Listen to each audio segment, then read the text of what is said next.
வணக்கம், welcome to Nahas cooking. இன்றைக்கி நம்ம ஹோட்டலில் செய்கிற மாதிரி ரொம்பவே சூப்பரான டேஸ்டான பன்னீர் மசாலா 10 நிமிஷத்தில் எப்படி பண்ணுறதுன்னு பார்க்கலாம். இந்த மசாலா சப்பாத்தி பூரிக்கு ரொம்பவே நல்லா இருக்குங்க. இப்போ இந்த டேஸ்டான பன்னீர் மசாலா எப்படி பண்ணுறதுன்னு பார்க்கலாம். பேன் சூடானதுக்கப்புறம் கொஞ்சமாக பட்டர், தேவையான அளவு எண்ணெயும் சேர்த்துக்கோங்க. எண்ணெய் சூடானதுக்கப்புறம் 2 பெரிய வெங்காயம் இந்த சைஸுக்கு நறுக்கி வச்சுருக்கேன், இதை சேர்த்துக்கலாம். அதோட 3 தக்காளி இந்த மாதிரி நறுக்கி வச்சுருக்கேன், இதையும் சேர்த்துக்கலாம்.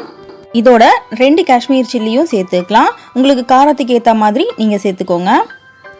தேவையான அளவு உப்பு சேர்த்துக்கலாம். எல்லாமே சேர்த்ததுக்கு அப்புறம் ஒரு 3 நிமிஷம் வரைக்கும் இதை வதக்கினாலே போதும். ரொம்ப வதங்கணும்னு அவசியம் இல்லை. வதக்கி முடிச்சதும் கொஞ்சம் ஆற விட்டு இதை மிக்ஸி ஜாருக்கு மாற்றிக்கோங்க.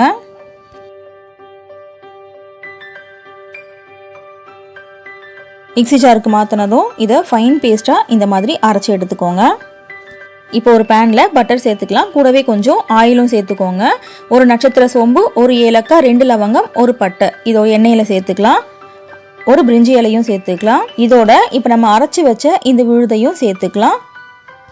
இதை சேர்த்ததுக்கப்புறம் இந்த மிக்ஸி ஜாரில் கொஞ்சம் அந்த மசாலா ஊட்டிகிட்டு இருக்கோம் இல்லையா, அதில் தண்ணி ஊற்றி அலசி அதையும் இதில் சேர்த்துக்கோங்க. 5 நிமிஷம் இது வதங்கினதுக்கப்புறம் 2 ஸ்பூன் கரம் மசாலா பவுடர் சேர்த்துக்கிறேன். இதில் நீங்கள் கொஞ்சம் கலருக்காக காஷ்மீர் சில்லி மிளகா பொடி சேர்த்துக்கோங்க. நான் தக்காளி வெங்காயம் வதக்கும் போதே 2 காஷ்மீர் மிளகா சேர்த்துக்கிட்டேன், அதனால் நான் பவுடர் இதில் சேர்த்துக்கல.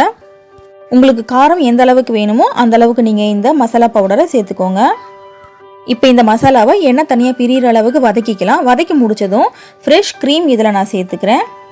இந்த க்ரீம் உங்களுக்கு கிடைக்கலன்னா பரவாயில்ல ஃப்ரெண்ட்ஸ், நீங்கள் பாலும் சேர்த்துக்கலாம். பாலை கொஞ்சம் திக்காக காய்ச்சி ஆற விட்டு இதில் சேர்த்துக்கோங்க. டேஸ்ட் ரொம்பவே நல்லாயிருக்கும்.